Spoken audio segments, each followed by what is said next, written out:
buscou, porque você falou, poxa, as pessoas estão lendo a minha fanfic, as pessoas estão gostando, eu acho que isso pode se tornar algo maior. Uhum.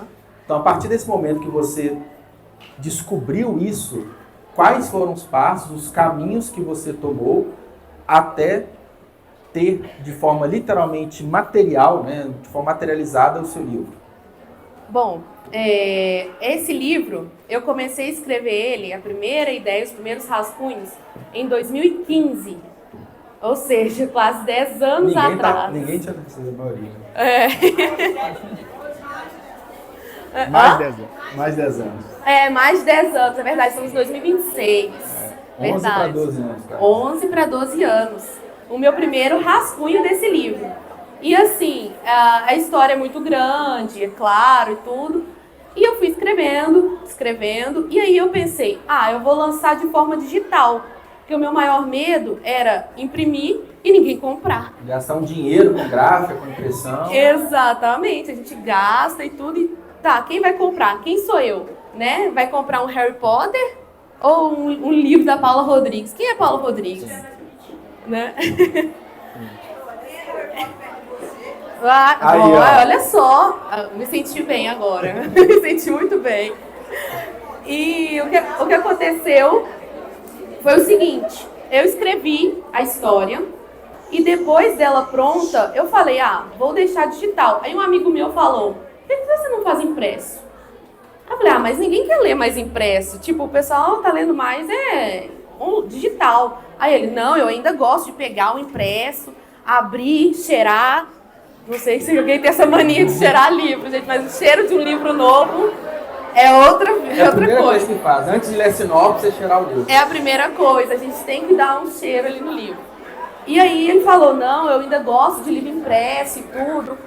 Aí eu falei, então tá, eu vou tentar fazer impresso. Só que eu tinha medo também da minha escrita ficar muito solta, sabe? Às vezes a história é legal pra mim, mas às vezes outra pessoa que tá lendo não vai achar legal, não vai ficar envolvente. Às vezes a trama não tá escrita de um jeito que vai ficar bem linear, porque na minha cabeça tá tudo certo. Mas vai que eu revelei uma coisa que seria legal revelar depois, né? E aí eu procurei a primeira pessoa importante para dar esse primeiro passo, que é uma revisora, ou um revisor, né? Que é a pessoa que vai não só ver o português do seu livro, mas vai ver toda a história do seu livro. Se tá legal, se não tá, ela vai falar mal do seu livro, ela vai falar bem de alguns pontos, ela vai acrescentar coisas no seu livro, coisas que você não gosta, coisas que você vai gostar, coisas que você nem tinha pensado e falar, é legal colocar isso. E o que acontece? O meu primeiro, ela revisou bastante coisa, né? Ela revisou a minha forma de escrever, ela colocou, tipo, deixa esse plot mais pra frente, senão você entrega muito rápido. Tinha coisas, por exemplo, que eu não desenvolvia muito bem ainda, porque eu adoro fazer diálogo. Então, às vezes, tinha muito diálogo e não tinha cena acontecendo. E aí ela falou isso, para trabalhar essas cenas e tal. E aí, com o tempo, eu fui fazendo isso. Igual, por exemplo, tem uma coisa no meu livro que ela não entendeu, mas depois que eu expliquei para ela entendeu melhor e me ajudou a aplicar melhor no livro para outras pessoas entenderem. Que é o seguinte, nessa história, o Sr. Ferguson, ninguém na cidade sabe qual é o nome verdadeiro dele. E ele mantém dessa forma. E quando a personagem principal, Claire, casa com ele, ela também não pode revelar o nome dela mais para a sociedade. Então, toda vez, o meu livro também ele fala muito sobre máscaras sociais. Sabe aquelas pessoas que dentro de casa são uma coisa e socialmente são outras pessoas?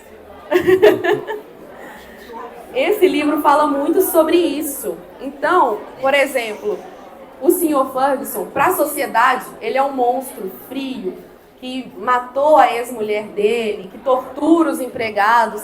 E aí essa menina ia casar com ele, ela falou, meu Deus. Só que quando ela entra lá, né, ela é casada com ele e tudo, ela descobre que, na verdade, ele é um romântico. Ele cuida dela, ele quer o importante para ela, ele ensina para ela sobre o império e ensina sobre como funcionam as coisas na alta sociedade. E aí ele fala que ela precisa se comportar da mesma forma. Então, por mais que ela seja feliz em casa, na frente da sociedade, ela precisa mostrar que ela não está feliz, que ela está triste e tudo. E nesses momentos que ela está triste, no livro, ela é retratada como Senhora Ferguson e não pode escrever como Claire. É como se ela tivesse uma dupla personalidade, dá para entender? Então, assim, quando ela é ela mesma, eu escrevo aqui, Claire fez isso, Claire fez aquilo. Quando ela tem que ser a Senhora Ferguson, ser má com as pessoas, às vezes até ser má com a própria irmã, que ela gosta muito, aí ela é a Senhora Ferguson. E às vezes ela vai ter esse conflito interno também. Tipo, nossa, eu briguei com a minha irmã, briguei com os meus pais, briguei com a minha família e agora eu tô mal com isso. Mas a Senhora Ferguson não fica mal com isso, sabe? Então, quando ela entendeu isso, ela percebeu que no meu texto ela tinha que usar a Senhora Ferguson em certos momentos e Claire em outros momentos. Então, meu livro tem muito desses jogos, né? E depois disso, os processos, né? A gente... Depois disso... do livro revisado, né? Depois isso. Que você... Só te interrompendo, Paula, que nesse momento de revisão, né, que uma pessoa de fora, vamos colocar assim, está lendo o seu livro, é muito comum nós, escritores, termos ciúmes da nossa história. Muito. Porque na nossa cabeça o livro está perfeito. São nossos bebês, nossos filhos. Porque uma coisa é fazer uma correção gramatical, né? Uso incorreto de uma crase, de uma vírgula. Isso a gente vai errar e tem um revisor para isso.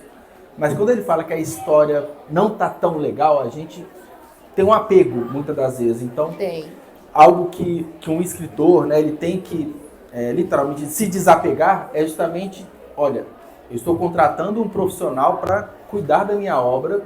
Sim. E vou confiar na palavra dele. Sim, igual uma coisa muito importante a respeito disso aí que aconteceu.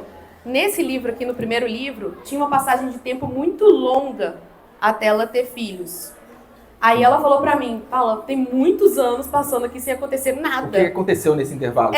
Tipo, o que aconteceu? Por que passou isso tudo? Então, um livro que era pra acontecer o quê? Uma história em 5 anos aconteceu em 2.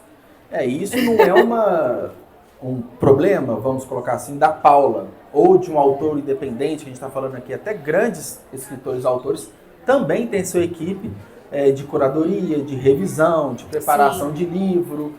E tem um autor que eu gosto muito, que é Eduardo Spohr, ele é um autor brasileiro, e tem alguns vídeos, alguns cortes de podcast que ele já falou que o primeiro grande best-seller dele, ele reescreveu quase todo, porque ele, juntamente com a equipe dele, falou, esse livro tá uma porcaria. Então ele descartou o livro quase todo, refez, teve essa humildade, vamos colocar assim, de, poxa, tá ruim. E eu acho que isso mostra uma maturidade do escritor ao reconhecer que realmente aquilo que eu escrevi inicialmente não está tão legal. E isso faz parte da jornada de escrita. Faz muito parte disso, porque muitas vezes, e o mais importante é isso que você falou, a humildade de entender. A humildade de entender que precisa mudar para que tenha leitores. Porque se ninguém lê, não vai vender, Sim. Você só escreveu. E é melhor que uma pessoa de confiança sua vai falar, esse livro está ruim, do que você ter todo o trabalho depois da revisão, né? Você vai explicar um pouco mais, imprimir, investir um dinheiro, participar de um evento de lançamento, ter os primeiros leitores e esses primeiros leitores falar que seu livro está ruim. Não, é péssimo. Então é melhor receber essas pancadas antes do que depois, que não tem como voltar atrás, né? Exatamente. E né, nessa questão de revisão, tem também o passo a passo da revisão. Igual, a primeira vez que eu escrevi, beleza, eu escrevi a ideia em blocos. Depois eu escrevi desenvolvendo o texto.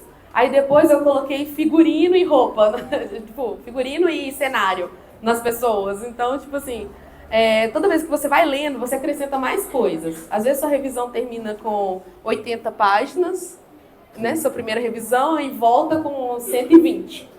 Então, depois desse primeiro passo, que você sentiu que a história tá boa, dividiu em capítulos, né, que também é um desafio, dividir sua história em capítulos, você precisa ir para os direitos autorais. Uma coisa muito importante. Ah, mas eu vou pagar direitos autorais? Gente, direitos autorais não é caro e é o que salva a sua história. Porque vamos supor, alguém gostou da sua história, né, leu, Tipo, achei aqui na casa do meu sobrinho. Deixa eu ver esse livro aqui. Leu a sua história, fez um filme da sua história, e aí? Como é que você fala que era seu? Né? Ou então fez um outro livro parecido com o seu. Como que você prova que você criou primeiro? Sim. Né? São os detalhes técnicos assim que a gente não imagina que precisa ter ou se preocupar quando a gente vê um livro numa livraria ou até um e-book, né? Tem um livro digital. Sim. Que a gente não vê algumas informações técnicas. Então, tem uma página nos livros, né? Nos livros impressos, principalmente, a gente vê de forma mais fácil a página de serviços, né? Onde tem ficha catalográfica, tem informações da editora, do autor, às vezes tem um link de um site. A gente conta informações de quem trabalhou naquela obra, que é importante, que tem todo um trabalho ali por trás. Tem. E a gente tem, né, no Brasil, leis muito específicas, leis dos direitos autorais, que preservam, né, a ideia, a originalidade de uma obra do autor. E vamos colocar que essa etapa, pelo menos para mim, não sei se para você, Paula, da revisão, depois os registros, a parte mais chata ali, porque é um vai e vem ali. O editor, o revisor manda, você concorda ou não com as sugestões, fica nesse vai e vem. Mas o texto está pronto, que a gente fala que é o miolo, né? A parte textual ali do livro. Só que o arquivo ainda está no Word ali, está no Google Docs, está preto no branco ali.